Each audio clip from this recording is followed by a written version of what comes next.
Ya, kita bersua kembali dalam segmen wawancara bicara undang-undang dan kali ini akan kita bawakan topik yang sangat menarik berkenaan dengan hak penjagaan anak, hak siapa yang lebih utama. Narasumber telah pun kami bawakan ke studio dan hadir pada kali ini kita bawakan Yang Mulia Tuan Muhammad Syahrir bin Zulkifli merupakan seorang peguam syariah. Assalamualaikum Tuan. Waalaikumsalam warahmatullahi wabarakatuh. Apa kabarnya pada hari ini? Sihat? Alhamdulillah. Sehat Khabar ya. baik. Alhamdulillah. Sehat. Baik, kita terus kepada agenda kita dalam bicara undang-undang memperkatakan berkenaan dengan hak penjagaan anak, hak siapa yang lebih utama.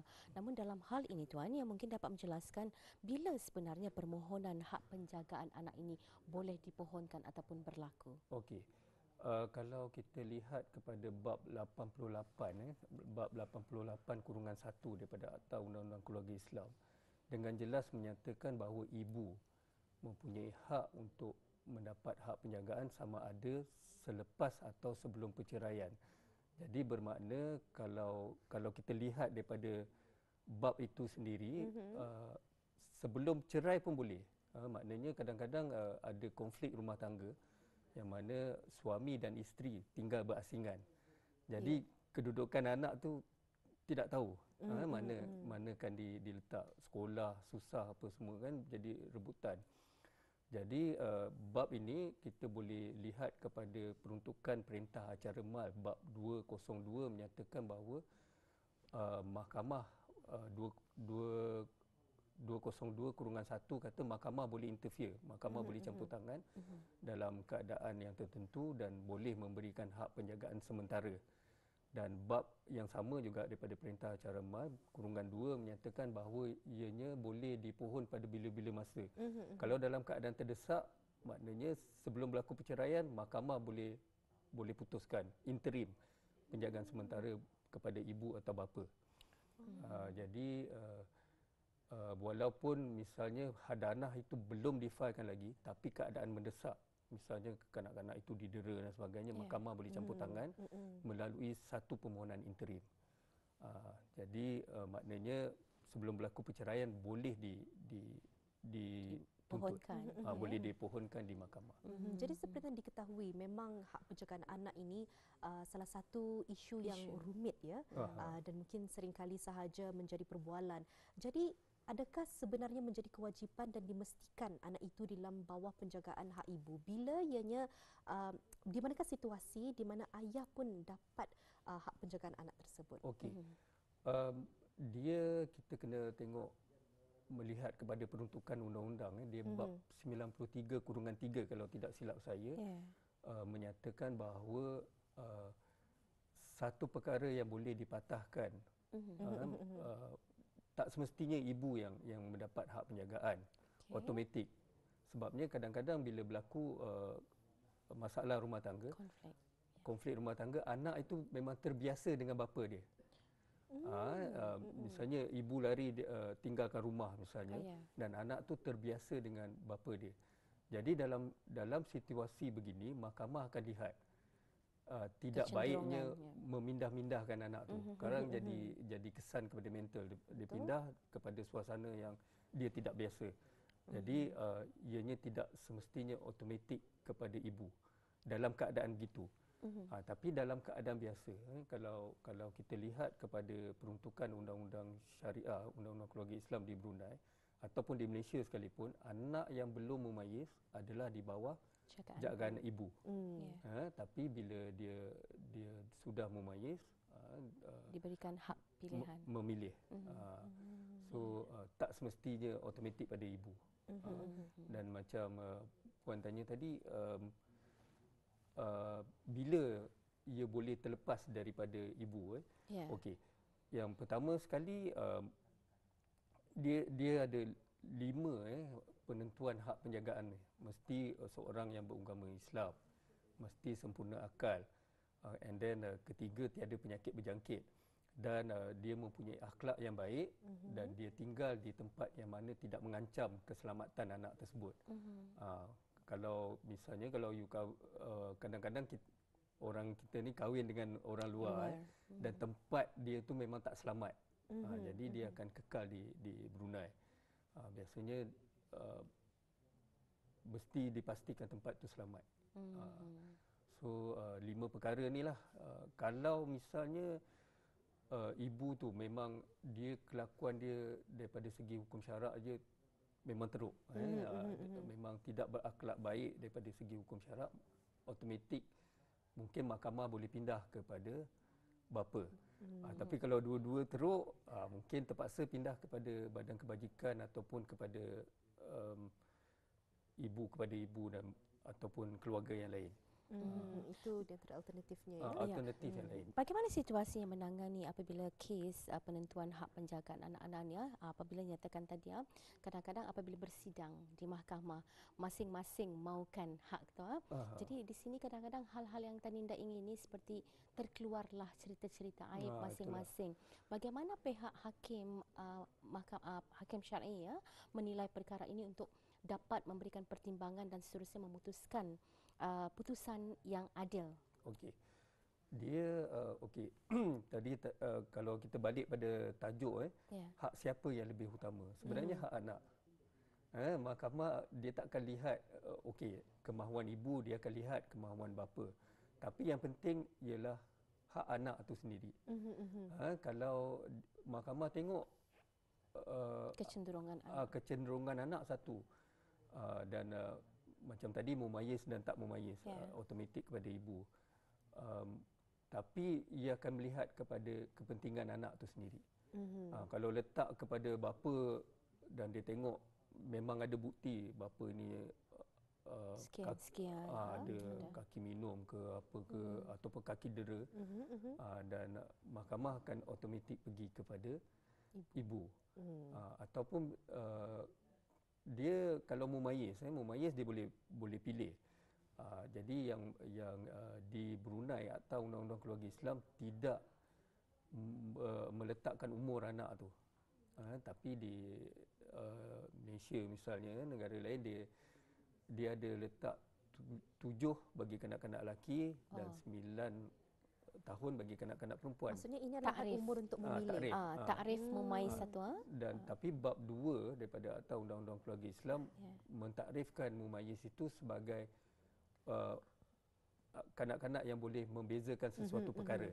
Jadi kalau biasanya kalau 7 tahun mahkamah akan panggil ke mahkamah akan tanya dan dia pandai bersihkan diri, dia pandai pakai baju sendiri, itu dikira mumayyiz dan dia boleh buat pilihan. Tapi pilihan dia itu tidak automatik juga. Mahkamah akan tanya, kenapa kamu pilih bapa? Bapa selalu mendulur, kalau aku hendak pergi sekolah tak apa. Jadi mak selalu marah kalau tak pergi sekolah, dia akan denda dan sebagainya. Jadi mahkamah akan tengok kepentingan anak tu. Jadi di situ dia akan, walaupun dia memilih bapa dia, tapi pilihan tu disebabkan perkara yang boleh mendatangkan kemudaratan kepada dia pada masa depan, dia akan pindah kepada ibu. Betul-betul. Jadi dengan anak memilih sama ada ayah ataupun ibu, sekiranya dia memilih ayah, adakah ibu diberikan hak penjagaan ataupun hak untuk melawat anak itu? Okey.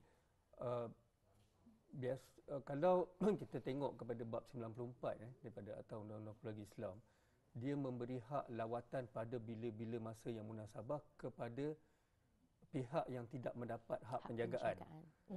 Jadi ada satu kes, seingat saya, ibu mendapat perintah interim hak penjagaan dan bapa mendapat hak lawatan.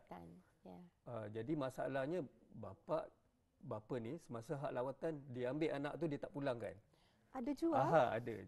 Jadi dia tak pulangkan, jadi saya menulis surat kepada pihak sebelah sana minta ni awak dapat hak lawatan tapi awak tak pulangkan. Jadi dia buat tak tahu je surat tu.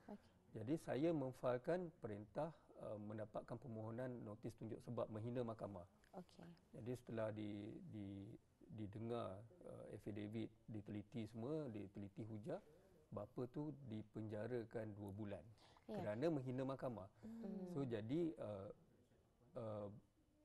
orang yang mendapat hak penjagaan tidak ada hak untuk menghalang pihak yang mendapat hak lawatan daripada berjumpa anak. Tapi biasanya apa sahaja tindakan yang diambil sekiranya macam kes sebentar tadi ya, dipinjam anak itu untuk melawat tapi tidak pernah dikembalikan. Okey. Apa sahaja Melanggar tindakan? perintah mahkamah ya. Jadi kalau berlaku begitu, kita boleh memohon kepada mahkamah untuk mendapatkan Waran.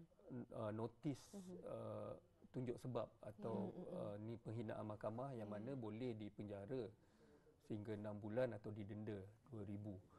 Tapi biasanya kalau dah menghina mahkamah ni, you akan dapat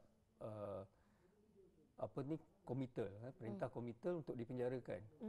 Jadi kalau siapa-siapa yang berhajat untuk menghina mahkamah, fikir 2-3 kali. Tapi bagaimana situasinya jika sekiranya pihak yang mendapatkan hak lawatan itu menunjuk sebab yang kukuh kenapa anak itu indah dikembalikan kepada pemegang perintah mahkamah penjagaan anak ini, umpamanya ibunya. Okey.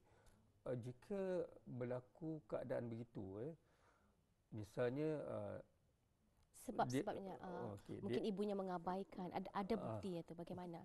dia dapat hak lawatan. Tiba-tiba kalau anak tu dalam umur memayis dia tak nak ikut. Yeah. Misalnya katanya ibu dia berkelakuan begini. Yeah. Dan ada bukti. Jadi apa yang orang yang mendapat hak lawatan itu dia boleh membuat permohonan pindaan kepada perintah asal. Jadi dia file pindaan dan lebih selamat semasa dia file permohonan pindaan tu dia terus memfilekan permohonan interim hak penjagaan sementara. Jadi mungkin mahkamah akan tanya anak tu dan terus akan berpindah kepada bapanya untuk sementara. Sementara menunggu kes pindaan itu diputuskan. Tapi kena bawa bukti lah, kena support sebabnya ada kes, memang ada kes tengah-tengah memang bapa menjaga misalnya dan tiba-tiba bapa ni mendera anak tu lari. Jadi apa yang dia boleh buat ialah si ibu ni memfilekan permohonan pindaan hukuman. Adakah ada beberapa tindakan diambil sekiranya ibu mendapatkan hak penjagaan tapi mengabaikan anaknya sendiri ataupun berkelakuan yang tidak sepatutnya? Adakah ada tindakan yang diambil untuk ibu tersebut? Okey. Depends. Kalau dia misalnya memukul dan laporan polis boleh dibuat dan ia mungkin akan dikenakan dengan tindakan di mahkamah sivil di bawah bab 323 Penal Code. Jadi jika itu berlaku, apa yang boleh bapa ni buat atau ibu buat mungkin vice versa lah. Kalau yang orang ni mendera, dia boleh memohon mendapatkan perintah tegahan. Memang ada berlaku memang ada kes yang teruk juga berlaku di mana seorang bapa mendapat hak lawatan setiap hari Ahad sementara menunggu kes diputuskan dan dia membuat mudarat pada anak tu, dipatahkan jari anak. Ada satu kes. Ini interesting lah kes ni. Tapi mengejutkan juga sebabnya anak tu dipatahkan jari dengan dihempas dengan batu. Jadi bila berlaku perkara tu dihantar ke ibunya balik, malam tu anak tak boleh tidur. Dia dibawa ke hospital dan doktor tanya anak tu cerita. Jadi pihak hospital membuat satu laporan perbuatan dan meminta ibu membuat laporan polis. Jadi bila saya mendapat tahu perkara itu, apa yang saya buat? Saya mohon perintah tegahan. Jadi dia tak boleh kacau lagi. Anak ni dia masih boleh tengok tapi tidak boleh mengambil anak tu keluar. Jadi sebenarnya realiti kehidupan apabila berlakunya pembubaran dalam perkahwinan, macam-macam sebenarnya kesan yang bukan hanya dirasakan oleh pihak suami isteri ataupun bekas suami dan bekas isteri, yang lebih terimpak dan terkena kesanan ini adalah anak. Dari segi mental dan psikologi diorang, tumbuh-serang diorang. Macam-macam cerita memang kita ni dengar, memang tidak asing lagi. Bagaimana pula keadaannya apabila satu pihak mendapat perintah mahkamah jagaan tetapi satu pihak pihak ini menafikan pihak lain yang mendapat perintah mahkamah untuk lawatan. Okey, kalau berlaku perkara yang demikian, uh, perkara yang paling penting memaklumkan pada mahkamah. Jangan buat tindakan sendiri. Kadang kita marah, kita buat tindakan sendiri, kita ambil. Kita ambil, kita tak pulangkan. Itu yang boleh Kucar kacir lagi. jadi konflik lagi. teruk. Dan silap orang yang mengambil tu pun boleh kena menghina mahkamah juga.